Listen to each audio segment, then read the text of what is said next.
In this lesson, I want to present you with a simpler yet highly effective method known as money stops.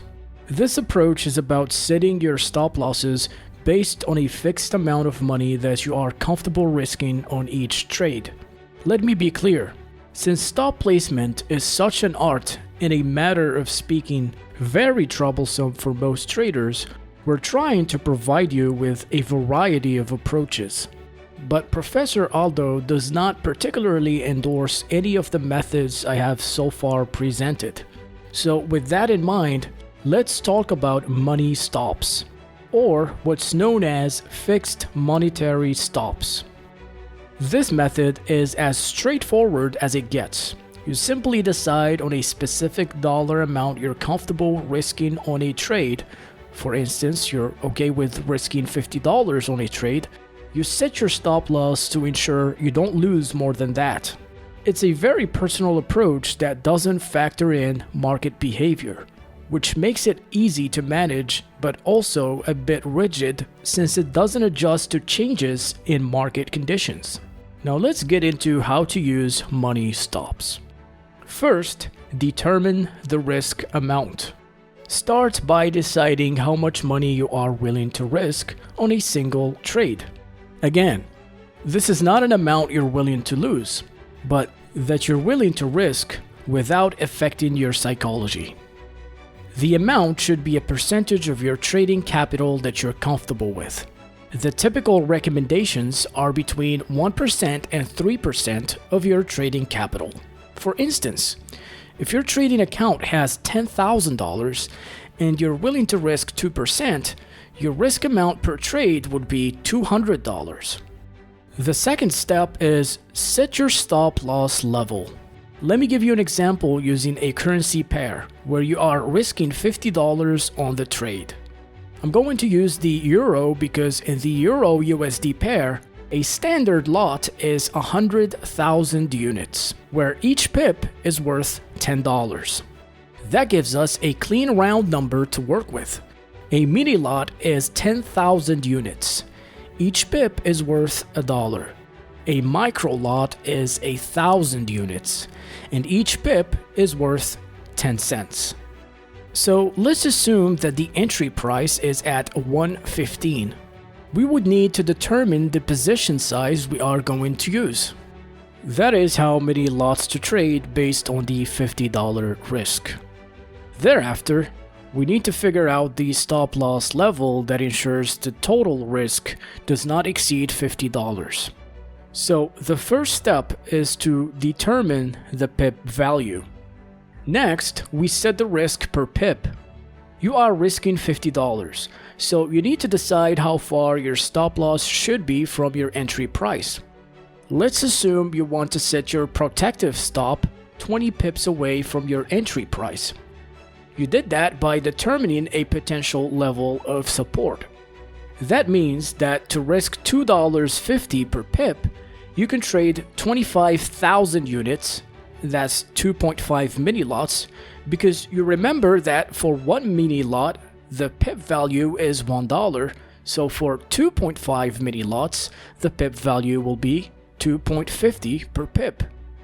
So, assuming that our entry price was at 115 and you are risking 20 pips, your stop loss should be at 1.1480. That's 20 pips below your entry price. I know this stuff is sometimes confusing, so let me tell you again. You buy 25,000 units of Euro USD at 1.15. Some people feel more comfortable with lots instead of units, so let's say you buy 2.5 mini lots.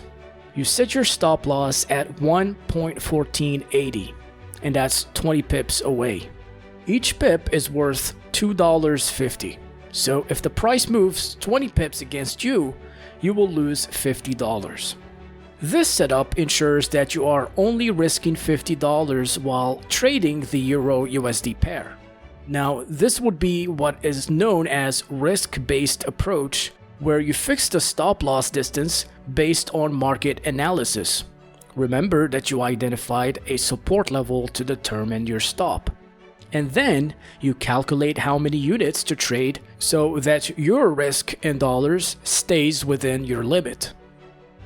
However, when you use money stops strictly, you actually fix the dollar amount of risk first and then calculate the stop loss distance based on the position size you choose. So using the same example, you determine you are willing to lose $50 on the trade. Then you calculate the stop loss distance based on how many units you buy. So again, the entry price was at $115 and the risk is $50. With that, you can decide on the position size. Remember, we said that in euro, one mini lot has a pip value of $1 per pip. So 2 mini lots will be $2 per pip. Now, to limit your risk to $50, you need to calculate how many pips your stop can be away from the entry price. To do that, you divide $50 by $2 per pip, and that would be 25 pips. So, your stop loss would be 25 pips away from your entry price of $115. So the stop loss level is the 1.15 minus 0.0025, and that equals to 1.1475. Notice how, using the same example as we did before, the stop loss placement here is lower because it's mainly based on your fixed dollar risk and no market analysis or technical factors. The focus is purely on managing your maximum loss. Obviously, this approach is a lot simpler. It is very straightforward, and I'm assuming it's easy to understand and implement, especially for beginners. Additionally, it helps you control your risk on each trade very precisely, ensuring you never risk more than your predetermined amount. Hopefully this way, you would never lose your trading account. But this has disadvantages too. The main one being market ignorance. Basically, this method does not consider market conditions.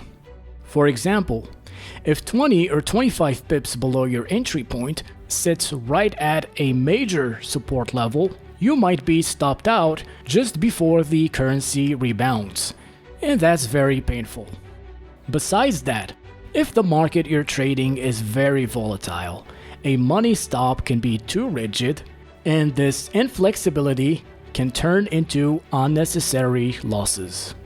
Let's consider a specific trading scenario where you've entered a trade on Euro USD at 1.720 and you've decided to risk $300. Let's assume the recent price volatility suggests that a 30 pip move is typical. In trading terminology, commonplace means that such a price movement happens on a regular basis under current market conditions, so a stop loss set too close might get triggered just by ordinary market fluctuations. So while money stops provide a clear determined risk management strategy, they might not always align with market dynamics. I hope this lesson helps you understand that when famous, even legendary traders tell you that stops should be based on money because what you're going to lose is money, they may be ignoring a key element: market structure.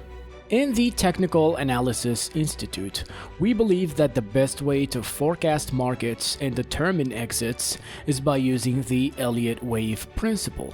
And here's the perfect opportunity for you.